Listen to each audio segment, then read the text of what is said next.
আংশিক রায়টি দিয়েছে। আমি যদি ভুল না করে থাকি সেটি একটি বাক্য আমি আপনাদেরকে পড়ে শোনাতে চাই। সেখানে স্পষ্টভাবে লেখা হয়েছে, This judgment will not create any bar upon the respondents if they change, if they increase or reduce the ratio of the existing quota system. আবার দেখেন এখানে কিন্তু স্পষ্টভাবে বলা হয়েছে, এখানে কিন্তু স্পষ্টভাবে বলা হয়েছে রেসপন্ডেন্টস ছিল সরকার। সরকার যদি কোটা বর্তমান এক্সিস্টিং কোটা সিস্টেমকে ডিক্রিজ করে অথবা ডিক্রিজ করে অথবা পরিবর্তন করে সেক্ষেত্রে হাইকোর্টের কোনো বাধা নেই। সেক্ষেত্রে হাইকোর্টের কোনো বাধা নেই। আমরা এখন প্রশ্ন করতে চাই, যারা যদি আমাদের আন্দোলনকে বিতর্ক করতে চেয়েছেন তারা কি উদ্দেশ্য ছিল তাদের? যারা শিক্ষার্থীদের মহৎ উদ্দেশ্যে প্রতিটি পদে পদে বিতর্ক করেছেন তাদের মূল উদ্দেশ্য তারা বাংলাদেশের ছাত্র সমালোচনা নিতে করতে চায়। আমরা তখন দেখেছি যারা চাকরির বয়স শেষ হয়ে গিয়েছে তারা পরিপ্রেক্ষিতে সকলকে তাদের বিবৃতি দেয়, তখন আমি সেটিকে সন্দেহের চোখে দেখেছি। আমরা স্পষ্টভাবে বলেছি এই বিষয়টা সরকারের এখতিয়ার। আজকে হাইকোর্টের বক্তব্যে সেই বিষয়টি নিশ্চিত হয়েছে, সেই বিষয়টি প্রতিষ্ঠিত হয়েছে। তাহলে আজকে আমি আপনাদের কাছে অভিযোগ জানাতে চাই, যদি সরকারের কাছে দাবি উপস্থিত হয়ে থাকে তাহলে আমাদের এই যে মিছিলে আসার ক্ষেত্রে হামলা হলো কেন? আমাদের আজকে কোথায় কোথায় হামলা হয়েছে দেখেন। সিলেট এবং সুনামগঞ্জে লাঠিচার্জ করা হয়েছে, শাহজালাল বিজ্ঞান ও প্রযুক্তি বিশ্ববিদ্যালয়ে লাঠিচার্জ করা হয়েছে, চট্টগ্রাম বিশ্ববিদ্যালয়ের নারী শিক্ষার্থীদের উপর নালিশ পুলিশ দিয়ে হামলা করা হয়েছে। সবচেয়ে দুঃখজনক, কুমিল্লা বিশ্ববিদ্যালয়ে পুলিশ মেয়েকে জীবন বর্ষণ করেছে। বিশ্ববিদ্যালয়ে লাঠিচার্জ করা হয়েছে। রাজশাহী বিশ্ববিদ্যালয়ে আন্দোলনকারীদেরকে মানবীদের ভয়ভীতি দেখিয়ে দেওয়া হচ্ছে। আজকে আমরা এখানে যারা এসেছি মাওলানা ভাসানী বিশ্ববিদ্যালয়ে আমরা দেখেছি, আমরা খবর এসেছে টাঙ্গাইলে পুলিশি লাঠিচার্জ হয়েছে।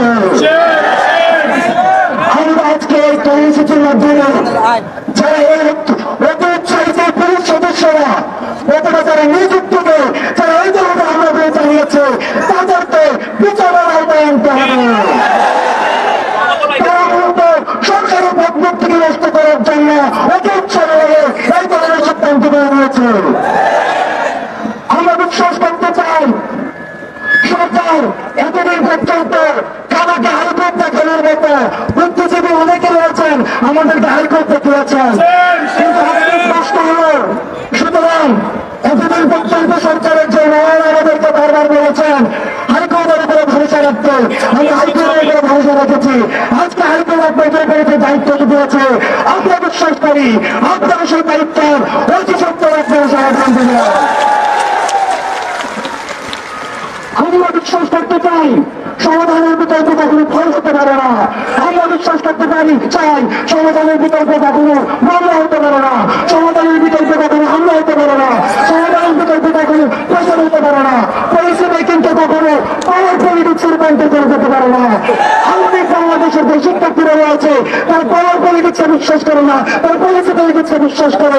এই পলিসি পলিটিক্সে যারা বিশ্বাস করে তাদেরকে আপনারা হামলা করে মামলা দিয়ে আপনারা বলতে দেখতে পারবেন না।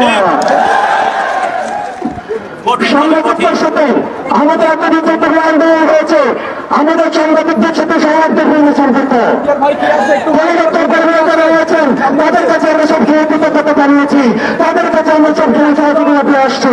কিন্তু আমাদের সৌহার্দ্যপূর্ণ সম্পর্কে প্রশ্ন বিচ্ছ করার জন্য যে কুচক্রী মহল আজকে যে অযোগ্যরা আজকে তার বাসের মধ্যে অবস্থান নিয়েছে, যারা সাংবাদিকদের উপরে হামলা চালিয়েছে, আমরা শাস্তি চাই। পরিবর্তন কর্মীদের সাথে আমাদের সব সমস্যা সম্পর্ক রয়েছে, আমাদের চৌরাত্মপূর্ণ সম্পর্ক রয়েছে। এই ধরনের আমরা চালানোর মধ্যে দিয়ে পরিবর্তন কর্মীদের সাথে আমাদের সম্পর্ককে নষ্ট করার যে পথ তারা চালিয়েছে। আমি স্পষ্টভাবে ঘোষণা করতে চাই, পরিবর্তন কর্মীদের সাথে আমাদের সমস্ত কর্মী সংগঠন আছে এবং সবসময় থাকবে। ভাই কর্মসূচি ভাই কর্মসূচি দেন, কর্মসূচি এইগুলো সব হাত বন্ধ হয়ে গেছে, সব ভাই আমরা আজকে সারাদিনে কোনো বক্তব্য দিইনি, অনেকগুলো প্রশ্ন আসছে তাই আমাদের অবশ্যই করতে হবে। বলেন ভাই এখানে ডায়াস নাই তো এখানে ধরে রাখতে কষ্ট হয় না, বুঝতে হবে আপনাদেরকে। আমরা আজকে কর্মসূচি শেষ হওয়ার পর লাগাতার সবাই সুশৃঙ্খলভাবে মিছিল নিয়ে রাজরাষ্ট্র থেকে আমাদের কর্মসূচি শেষ করবে। কেউ বিচ্ছিন্ন ভাবে চলে যাবে না। ভাই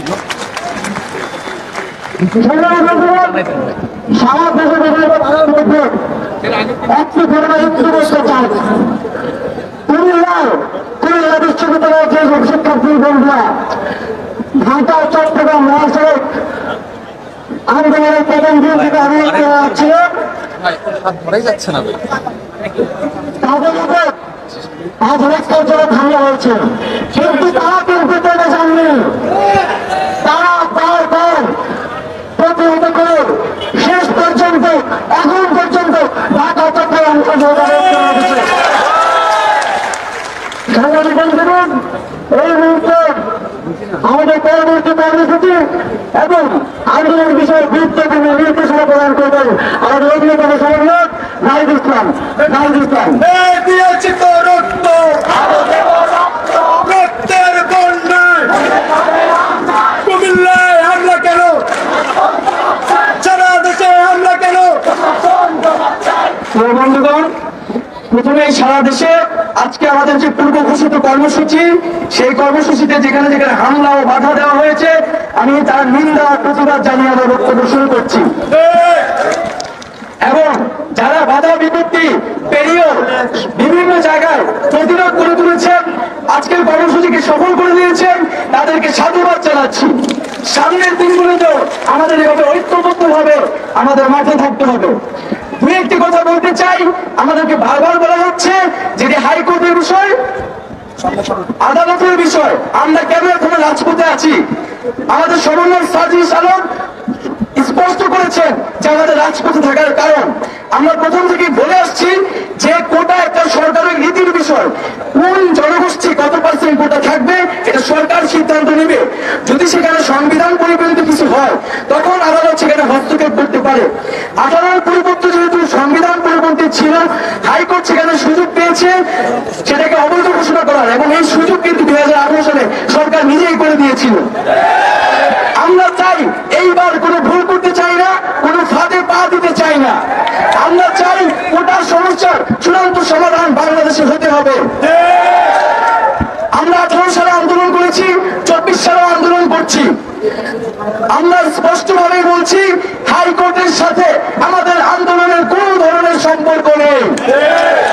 আদালতের প্রতি আমাদের পূর্ণ শ্রদ্ধা এবং আস্থা রয়েছে, কিন্তু আমাদের এক দফা দাবি সেটি সরকার ও আইন বিভাগের কাছে। আমরা বলেছি জাতীয় সংসদে আমাদের যে এক দফা দাবি 5% কোটা অনগ্রসর জনগোষ্ঠীর জন্য রেখে বাকিটা মেধাভিত্তিক ভাবে নিয়োগ দিতে হবে এবং আইন পাস করতে হবে। এবং আদালত পরিবর্তন ছিল প্রথম ও দ্বিতীয় শ্রেণীর জন্য। আমরা এখন সকল বেলের কথা বলছি যেখানে আদালত কোন ধরনের কথা বলতে পারে না, এটি সরকারের এখতিয়ার কেবলমাত্র। কিন্তু আমরা দেখছি এই আন্দোলনের প্রথম থেকে সরকার এবং দায়িত্বশীল গুরুত্বপূর্ণ ব্যক্তিবর্গ আদালতকে সামনে রেখে টাল বাহানা করছে, আমাদের আন্দোলনের ন্যায্যতা নিয়ে প্রশ্ন তুলছে। আজকে মহামান্য আদালতও তার অবস্থান স্পষ্ট করেছে, আদালতকে আমরা সাধুবাদ জানাই। এবং আমরা মনে করি যে সরকার আসলে নিজেই আদালতের অবমাননা করার চেষ্টা করছে। যেই কাজ সরকারের সেই কাজ সে আদালতের দিকে ঠেলে দিচ্ছে। তো আমরা বলবো এখনো সময় আছে, কোন ধরনের টাল বাহানা করে সুস্পষ্ট বক্তব্য এবং দৃশ্যমান পদক্ষেপ নিতে হবে। জরুরি অধিবেশন থেকে সংসদে কোটার আইন পাস করতে হবে। আরেকটি বিষয় বন্ধুগণ, আমাদের আন্দোলন নিয়ে রাজনৈতিক সংশ্লিষ্ট নিয়ে বারবার বিভিন্ন মহল কথা বলার চেষ্টা করছে যে আমাদের নাকি রাজনৈতিক উদ্দেশ্য, সেই জন্য আমরা রাজপথে আছি। আমরা খুব স্পষ্ট ভাবেই বলতে চাই যে আমাদের সাথে সরকার বা অন্য কোনো পক্ষে রাজনৈতিক কোনো পক্ষ বিপক্ষ বা সংশ্লিষ্টতা নাই। কোটা সমস্যা নিরসন সাধারণ শিক্ষার্থীদের স্বার্থের দাবি, তাদের মনের প্রাণের দাবি। এই আন্দোলনে বিভিন্ন দল মতের শিক্ষার্থীরা রয়েছে। আমরা এই ইস্যুতে সবাই ঐক্যবদ্ধ এবং সবার প্রতি আহ্বান থাকবে, আপনারা এখানে সাধারণ শিক্ষার্থীর ব্যানারে এসে এই আন্দোলনকে সফল করুন। এবং সরকারের প্রতি আহ্বান থাকবে, শিক্ষার্থীদের যে কোনো আন্দোলনের ভিতরে বিরোধী দলের ভূত দেখার যে মানসিক রোগ হয়েছে তা যেন তারা দ্রুতই সারিয়ে নেয়। এই আন্দোলন বন্ধ করা যাবে না। এবং আরেকটি বিষয় যে বারবার বিভিন্ন মিডিয়া এবং নানা প্রোপাগান্ডা সেল ব্যবহার করে এই আন্দোলনকে প্রশ্নবিদ্ধ করার চেষ্টা করা হচ্ছে, জনদুর্ভোগের কথা বলা হচ্ছে। আজকে আমরা এই যে এত টাকাদিন আন্দোলন করছি, সরকার কোনো কর্ণপাত করে নাই। এই আন্দোলন শুরু করার দায়িত্ব কার ছিল? সরকার এবং আন্দোলনের রায়ে, সরকার এবং আদালতের রায়ে এই আন্দোলনের প্রেক্ষাপট তৈরি হয়েছে। আমরা নিজ উদ্যোগে কিন্তু আন্দোলনে নামি নাই। তো সরকার যখন ব্যবস্থা নেয় নাই, টনক নয় নাই, আমাদের রাজপথে থাকতে হয়েছে। ফলত এই জনদুর্ভোগের দায় কিন্তু কর্তৃপক্ষকে নিতে হবে। এবং আমরা মনে করি জনগণ আমাদের সাথে আছে, আমাদেরকে তারা সহযোগিতা করছে, আমরা তাদেরই সন্তান। আমরা চাকরি না পেলে কিন্তু বাংলাদেশের ভবিষ্যতে অন্ধকার হয়ে যাবে। তাই বলবো, সাংবাদিক ভাইদের অনুরোধ জানাবো যে আমরা নিয়মতান্ত্রিক ভাবে, শান্তিপূর্ণ ভাবে আন্দোলন চালিয়ে যাচ্ছি। আমরা সকলের সহযোগিতা চাই, আমরা জনদুর্ভোগ চাই না, নিজেদের দুর্ভোগ চাই না। আপনারা সকলে মিলে সরকারকে প্রশ্ন করুন, কেন এতদিন শিক্ষার্থীরা মাঠে আছে, কেন শিক্ষার্থীদের দাবি দ্রুত গতিতে মেনে নেওয়া হচ্ছে না। এই প্রশ্ন দেওয়ার দায় আমাদের না, এই প্রশ্ন দায় দিবে সরকার।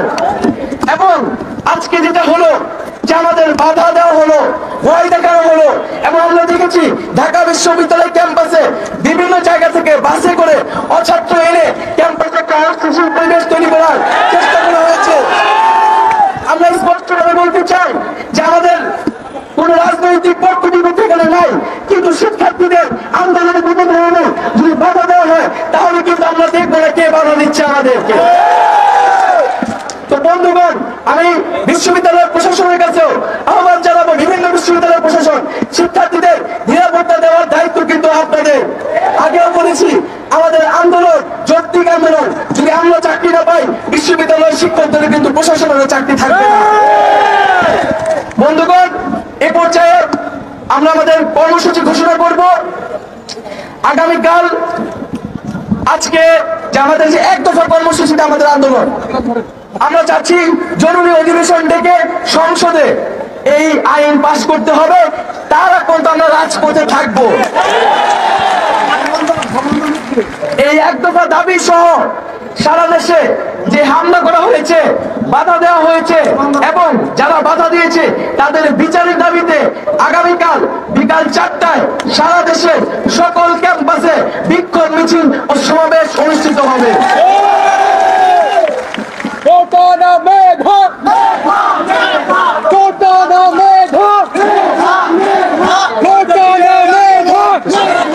বন্ধুগণ, এ পর্যায়ে সবাইকে অনুরোধ জানাবো, সুশৃঙ্খল ভাবে আমরা মিছিল নিয়ে আমরা আমাদের ক্যাম্পাসে ফিরবো। এবং যারা বিভিন্ন ক্যাম্পাসে আছেন, আমাদের কোনো ভয় পাওয়ার কারণ নাই। যে কোনো জায়গায় বাধা আসলে আমরা সম্মিলিত ভাবে প্রতিরোধ তৈরি করবো। যদি জগন্নাথ বিশ্ববিদ্যালয় হামলা করে, আমরা ঢাকা বিশ্ববিদ্যালয় থেকে মিছিল নিয়ে যাব। ঢাকা বিশ্ববিদ্যালয় হামলা করে সবাই শাহবাগে আসবেন। আমরা সবাই সম্মিলিতভাবে সকল শিক্ষার্থীকে নিরাপত্তা দেওয়া নিশ্চিত করব। বন্ধুগণ, আমরা সবাই ক্যাম্পাসে যাবো এখন মিছিল নিয়ে। সবাই আবুদেরকে